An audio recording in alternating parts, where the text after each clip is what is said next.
ఎప్పుడు అనిపించింది Pranavi this is the man అని? అంటే నేను అనేది ఏంటంటే చాలా మెసేజ్లు పెట్టాడు, కలిసి అవును, తిట్టాడు, పిచ్చి పిచ్చిగా తిట్టాడు. నేను కలవనంటే ఇష్టం, తిట్టడం అంటే హ్యాపీగా తిట్టాడు. definitely ఇవన్నీ నీకు అసలు పొగరు, అసలు ఏమనుకుంటున్నావు రఘు మాస్టర్ ఇక్కడ ఒక అసలు ఏంటి, నేను తిరుగుదాం నీ వెనకాల తిరుగుతున్నాను అనుకుంటున్నావు, నువ్వు ఏమనుకుంటున్నావు నువ్వు అసలు తీరని ఫుల్ తిట్టాడు.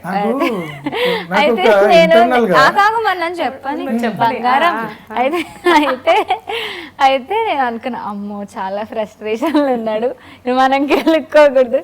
ఓకే అని, okay sir, okay no problem, that's okay అని చెప్పి నేను పెట్టేసి వదిలేసాను. నేను తిట్టేశాడు, వదిలేసాడు, అయిపోయింది. అయితే నెక్స్ట్ నువ్వు సరే చెప్పు. నా గ్రేట్ ఫిలాసఫీలో ఒక థింకింగ్ ఇదేంటంటే, అంటే యూజువల్గా నేను చూసిన వాళ్ళల్లో ఇప్పుడు నా ఫ్రెండ్స్ వాళ్ళ వైఫ్స్ వాళ్ళందరూ ఇప్పుడు నా చుట్టుపక్కల ఉన్న అమ్మాయిల వరకు చూస్తే వాళ్ళందరూ యంగ్స్టర్సే, వాళ్ళందరూ మెచ్చుకుంటూ ఉంటారు యూజువల్గా. అంటే బా రఘుకి ఎవరు దొరుకుతారు కానీ అదృష్టవంతురాలు, రఘులాగా దొరికితే అసలు సూపర్ అని అంటుంటే అది నాకు బూస్టప్పే కదా, నాకు ఒక ఎనర్జీ ఇచ్చినట్టే. అంటే నువ్వు మంచి మంచి అంటున్నప్పుడు అప్పుడు ఓవర్గా ఆలోచించండి. ఇప్పుడు లేనిపోని లవ్నే క్రియేట్ చేసి ఒక పాట నేను రెడీ చేస్తాను, అది ఎగ్జిస్టింగ్ లవ్ కాదు, నేను ఊహించుకొని లవ్ని క్రియేట్ చేసేస్తాను నేను. అలాంటి లవ్ క్రియేట్ చేసేవాడు మైండ్లో లవ్ ఉండదా? డెఫినెట్గా ఉంటుంది. అయితే ఎంతవరకు ఉంటుంది అంటే పిన్ పాయింట్ వరకు వెళ్ళిపోతాను.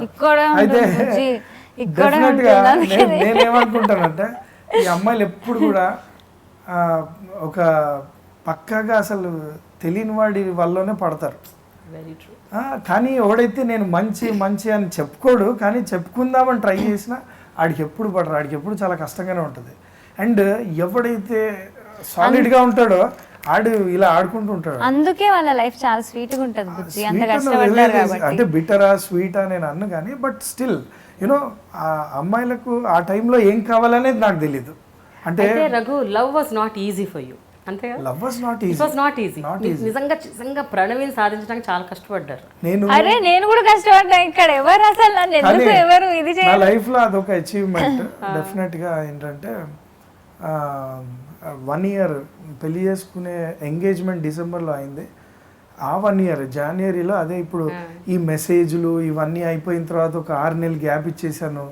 తర్వాత మైండ్ ఆబ్వియస్గా డైవర్ట్ అయింది కదా. ఇప్పుడు ఒక అమ్మాయి చీతూపు అంటుంటే ఎవరికి ఉంటుంది? అయితే మనల్ని మనం తిట్టుకోవడం ఫస్ట్ ఏంటంటే అంటే ఒక వాళ్ళకి తెలియదు వాల్యూ, అంటే you are missing something in life అని మనకు బూస్టప్. అంటే నేను ఎప్పుడు కూడా అద్దంలో చూసుకోగానే ఫస్ట్ నాకు నేను మర్యాద ఇచ్చుకుంటాను, ఆ తర్వాత ఎవరికన్నా ఇస్తాను. ఎందుకంటే నాకు నేను సెల్ఫ్ రెస్పెక్ట్ ఇచ్చుకోకపోతే ఇంకా నేను చూడడానికి ఏంది ఇంత చండాలంగా ఉన్నాను అని అద్దంలో ఎప్పుడైతే అనుకున్నానో ఆ రోజు అంతే. ఇంకా ఆ రోజు నుంచి నేను ఎదుటోడికి మర్యాద ఇవ్వలేను, నాకు నేను ఇచ్చుకోలేను.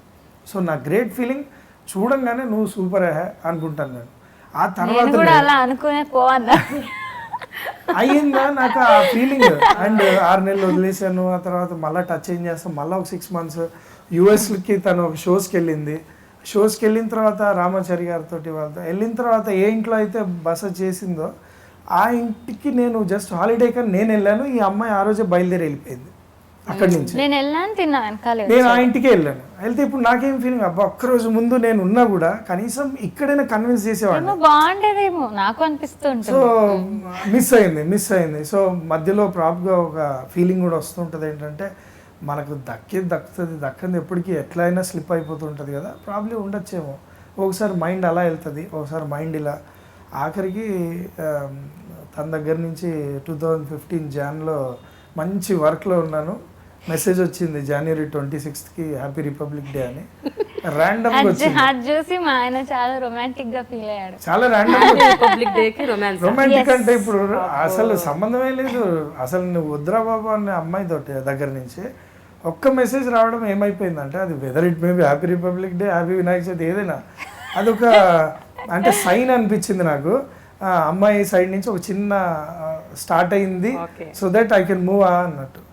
ఆ రోజు ఇలా షూటింగ్లో ఉన్న జిల్ షూటింగ్లో ఈ అమ్మాయి ఏంటి అని ఫస్ట్ ఆలోచించుకోవడానికి సరిపోయింది నాకు ఒక హాఫ్ డే అంతా. అందుకే ఆ పాట బాగా చేసాం, జిల్ వాస్తవంగా అలా అలా అలా అని నిజంగా అండి. అంటే నాకు అదొక నమ్మకం, మన మైండ్ ఎంత ప్యూర్గా ఉంటుందో, మన మైండ్ ఎంత ఫ్రెష్గా ఉంటుందో వర్క్ దగ్గర అంత బాగుంటుంది డెఫినెట్గా. అయితే ఇప్పుడు సపోజ్ లవ్ సాంగ్ అనుకోండి, నువ్వే తేలిపోతున్నావు ఆల్రెడీ ప్రజెంట్ లైఫ్లో, నువ్వు ఇంకా తేలగొట్టేస్తావు డెఫినెట్గా, ఇంకా నీ లైఫ్ అంతా పెడతావు దాంట్లో. డైలాగ్ విత్ ప్రేమ అండ్ ప్రేమ గారితో ఇంటర్వ్యూ చేయడం చాలా చాలా ఆనందంగా ఉంది. నీకు ఎలా ఉంది ప్రణవి, చెప్పు? నాకు చాలా చాలా చాలా ఆనందంగా ఉంది. Thank you Prema garu. And watch this exclusive interview of us in dialogue with Prema on I dream.